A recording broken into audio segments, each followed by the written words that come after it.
welcome back to another video here on Pre-Roll Photos.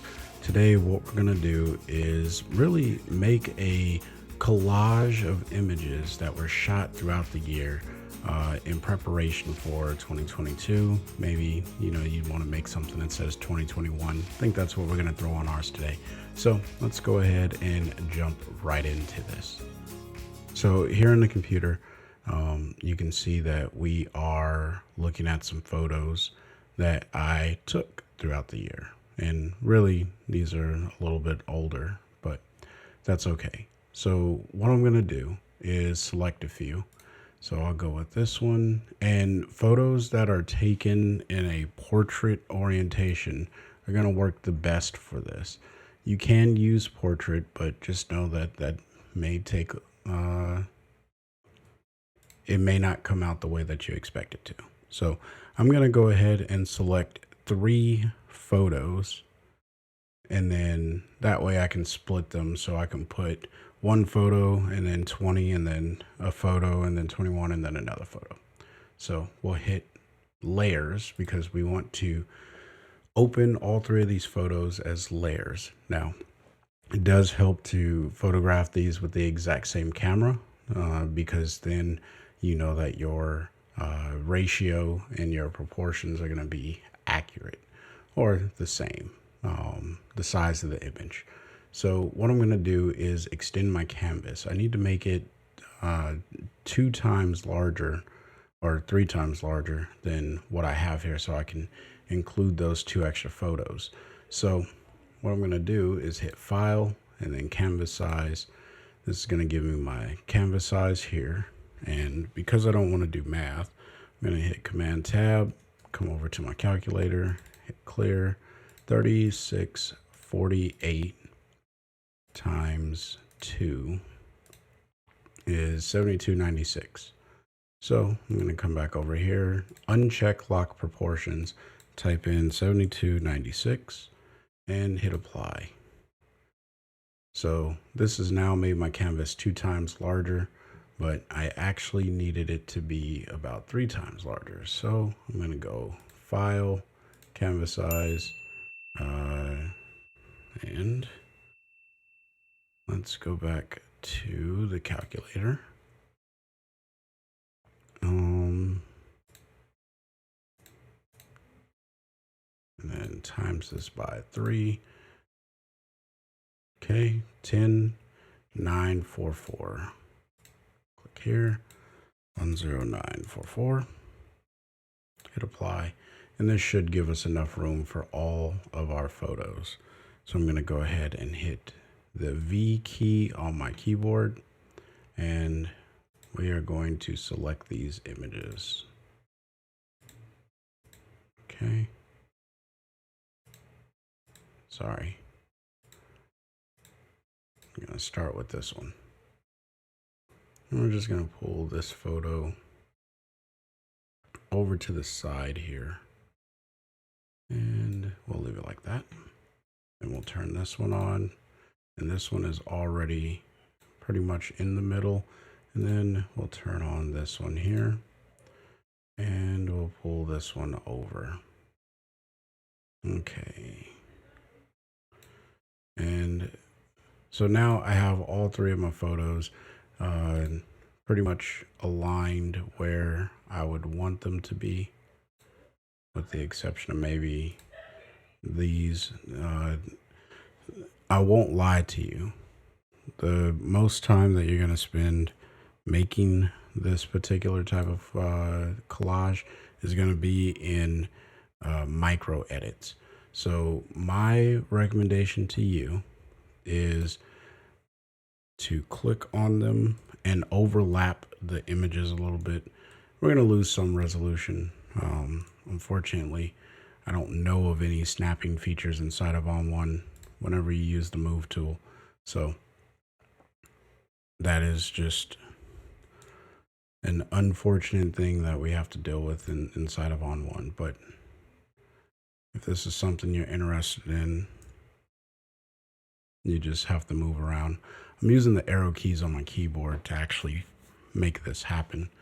And then I need to move that one down a little bit. And don't worry too much about the edges because you can always just crop those off as well. So, but the gaps in between here, you definitely want to make sure that those are good. So I want to come here and just get that to there.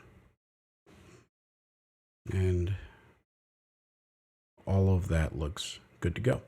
All right, so next thing that I'm gonna do is I should probably do a little bit of work on this middle image. My daughter's face is pretty dark in there. So I'm gonna click on the image, go to local, and this is subjective to your particular image. And then I'm just going to click and open up the shadows on her face, right? And we'll say that that's good. I'm okay with that. And maybe come over to the Easter photo of my wife and my kids, add another adjustment, and I'm going to click on shadows. We're going to open those up. I'm just going to open up the shadows on my wife's face and open up the shadows on my daughter. And while we're at it, we'll go over here too. All right, good enough. I think that that works out. Okay.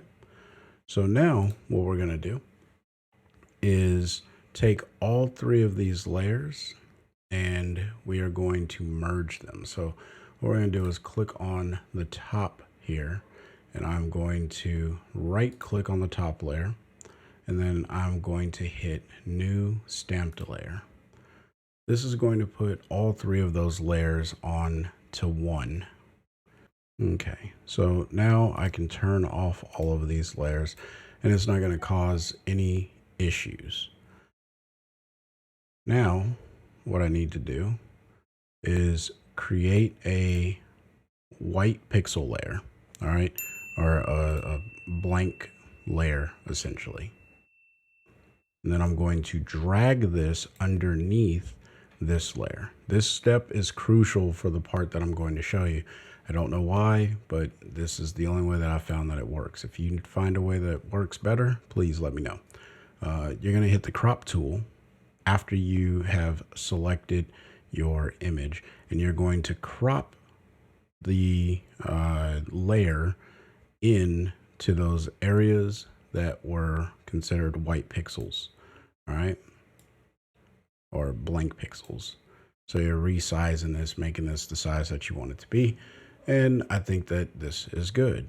So I'm going to hit apply, and it's going to apply my crop.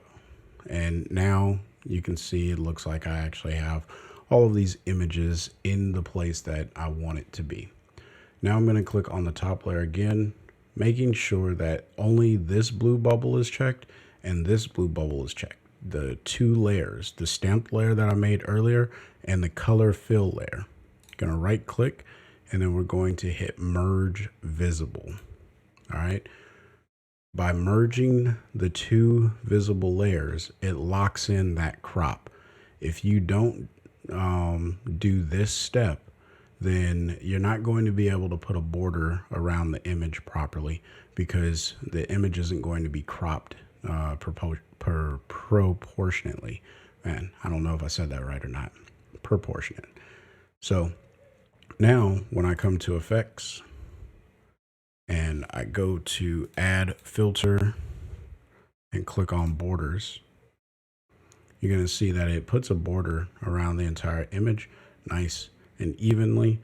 And then I can just pull this back however I want it to go, which I'll probably go like that. And then I'll maybe even change the color of the border, you know, live on the wild side, right?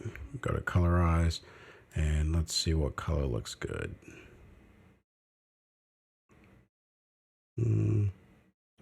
Maybe something like that. Sure. It's for my kids and for my wife.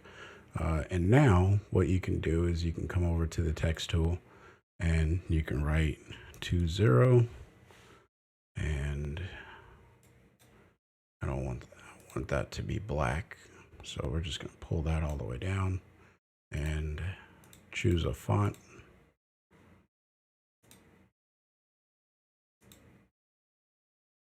Let's go with something a little blocky. We'll go with marker felt. And then we're going to make this huge. So let's try 800. That's big enough. And then we'll just shrink this in. I'm not a huge fan of the text tool inside of ON1, but you know, I'm trying to show you what you could do in ON1 Photo Raw if you so choose. And just so it makes sense, we'll go there, and then we'll hit the text tool again, and we're going to hit add, and we're going to put 21, and then we'll highlight that, and that's still all the same. So now I should be able to just shrink this down to the size that it needs to be, and then click and drag and put that right over here. And now I have a 2021, which these look different for some reason. I don't know why they look, there we go. For some reason, it decided to make one bold and the other one not bold. Okay. So now there you have it. I have a 2021 collage of images that works nicely with what I want to do. And there are a lot of different ways that you could do this, but I just wanted to show something that you can do with your photos from the year, and you can add as many as you want as long as you just pay attention to the dimensions, or you just make a huge canvas, put all your pictures into that one canvas, and then crop that down using the merge techniques that I showed, and then you'll be able to do this. So happy New Year's. I hope that this video was helpful. If it was, smash the like button. And if you want to see more content like this, consider hitting the subscribe button, because that's what I do here on Prevo Photos. Show you how to use the program of ON1 Photo Raw in some unique and creative ways. And hopefully the year 2022 is going to be more of the same. So until next time, I want you guys to stay inspired and keep creating. Peace.